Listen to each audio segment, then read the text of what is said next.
Namaste. Good afternoon and welcome to IPA's 8th Advanced GMP Workshop. My name is Dr. Sarah McMullen and I'm the Director of the FDA India Office. It's my pleasure to be here today to offer these opening remarks to such esteemed colleagues from industry, academia, and other collaborators. FDA is responsible for ensuring the safety, effectiveness, quality, and security of food, medical products, cosmetics, tobacco, vaccines and other biological products, and veterinary drugs for the U.S. FDA-regulated products account for about 15 cents of every consumer dollar that's spent in the United States, or approximately 2.7 trillion US dollars a year. FDA has about 18,000 employees located around the world, and our FY24 budget request is a little over $7 billion. One of the ways we fulfill FDA's public health mission is working to ensure pharmaceutical quality. We do this through various mechanisms such as inspections, guidance for industry, programs to support innovation and development, and capacity building of regulatory counterparts in industry in fora such as these. However, we can't do it alone. We rely on industry to implement quality practices in accordance with regulations that ensure every dose is safe and effective, free from contamination and defects. Industry and regulators need to collectively work together to ensure and achieve our shared goal of safe, high quality, and effective medical products.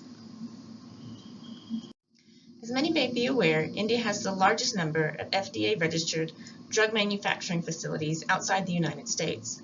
India is one of the largest exporters of drug products to the U.S., with Gujarat, Maharashtra, Telangana, and Karnataka being leading states for FDA-registered drug manufacturing facilities.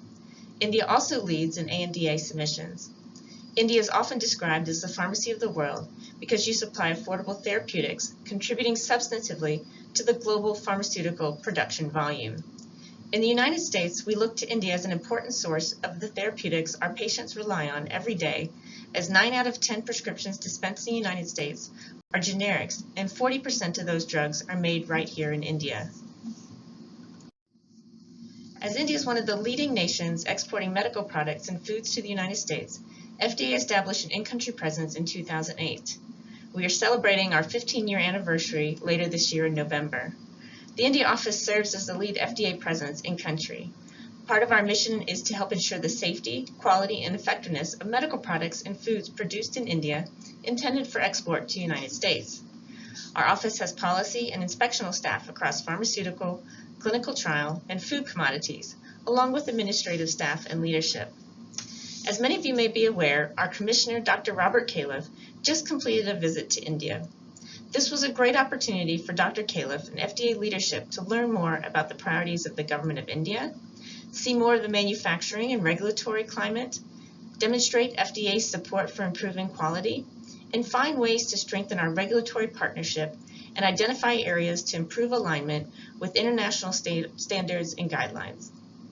Both our headquarters and the FDA India office are committed to collaborating closely with industry and Government of India to support access to safe, effective, and high-quality medications manufactured in India. We remain committed to partnering across government, academia, and industry to strengthen and diversify the supply chain, further address drug shortages, and ensure Americans, Indians, and those around the world continue to have access to drugs that are high quality, safe, and effective.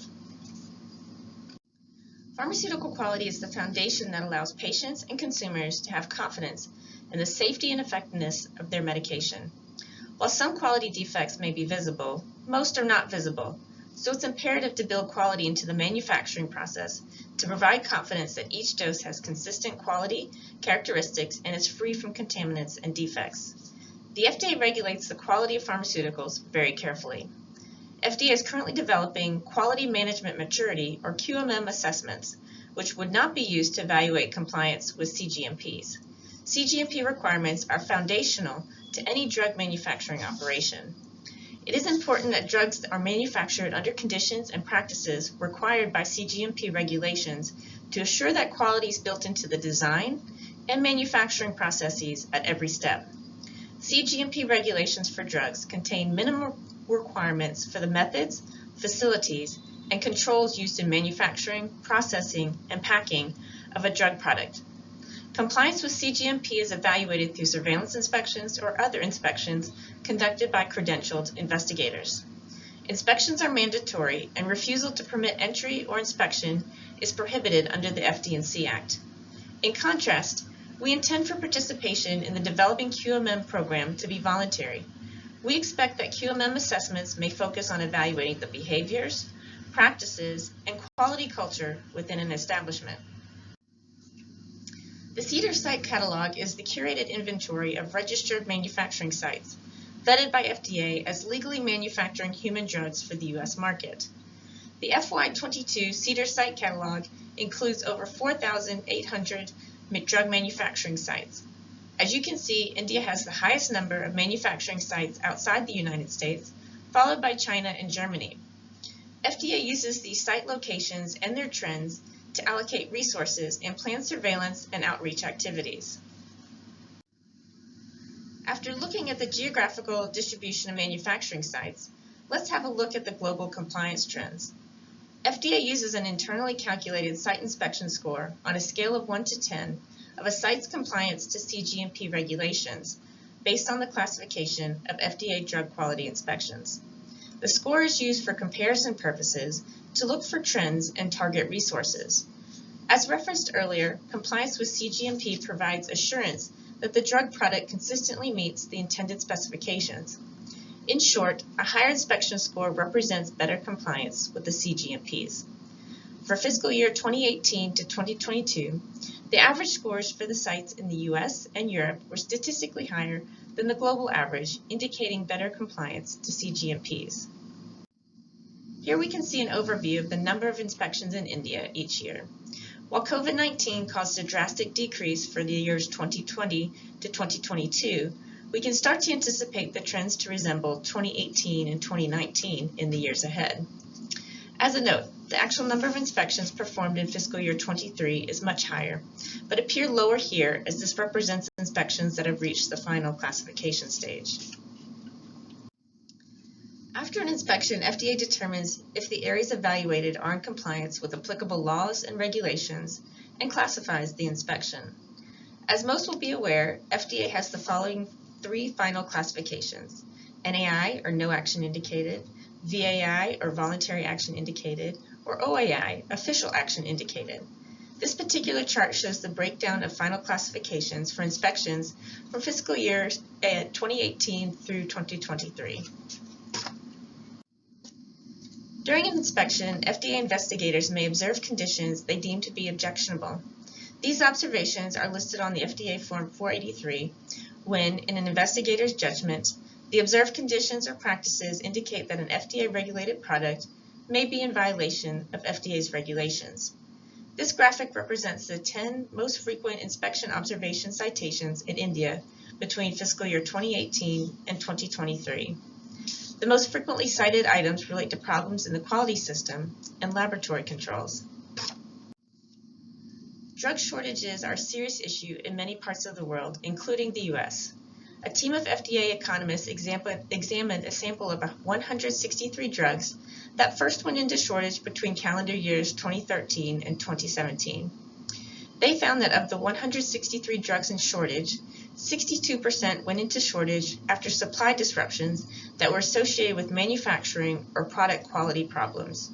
Another 18% went into shortage for unknown reasons, and much smaller percentages were associated with unanticipated increases in demand, natural disasters, or product discontinuations. Therefore, manufacturing quality issues remains a key factor contributing to drug shortages in the U.S. It is true that the types of manufacturing and quality challenges found in India are largely similar to those seen around the world. However, the percentage of violations, as measured by FDA findings that official action is indicated, is greater here as compared to the U.S. domestic and other major manufacturing nations for pharmaceuticals. While occasionally a lack of understanding of regulations is the cause of quality issues, we've identified it's often a matter of intentional noncompliance. In fact, recent inspections have found data manipulation and destruction of manufacturing records, testing into compliance strategies, and coordinated efforts to underreport microbiological findings at inspected facilities. We also see issues in clinical trials conducted to support applications. These are serious issues that raise legitimate concerns, not only for supply chain resiliency, but for confidence in product safety, effectiveness, and quality. Such concerns could, of course, have ramifications for the reputation of individual companies, as well as for brand India. So what can be done? I urge you all to commit to embracing both a top-down and bottom-up culture of quality to create accountability in your organizations. Simply put, a culture of quality is based off a commitment by senior management to quality that includes putting in place proactive and robust quality management systems, undergirded by a commitment to continuous improvement. Systems of this sort allow for critical feedback from operator to manager on processes and lead to adjustments over time that better ensure and enhance quality, and thereby better ensure the safety and effectiveness of products produced. Employees at all levels of an organization should be empowered to raise quality issues with leadership, and they should be confident that leadership will take appropriate corrective actions. Such mature quality management practices support a more reliable drug supply chain by reducing the occurrence of quality-related failures and unexpected supply chain disruptions. Integrating business and manufacturing operations with these quality practices and application of technological advancements can optimize manufacturing process performance and product quality, enhance supply chain reliability, and better ensure the safety and effectiveness of products produced. And last but not least, we need to shift from a reactive mode to a proactive mode to focus on ways to improve existing practices, identify problems, and remediate them in a continuous fashion without waiting for FDA to walk into a facility and see lots of problems that may take longer to fix and may in the meanwhile impact the supply of drugs. Commitment to quality assurance creates the needed conditions for dependable supply for patients. With that, I would like to conclude by saying that we, the regulators and the industry, have to commit and continue to work together to improve access to safe, effective, high-quality treatment options as patients, consumers, and the global public depend on us. Thank you for the opportunity to present today. I wish you all a very good learning opportunity and interaction in the workshop.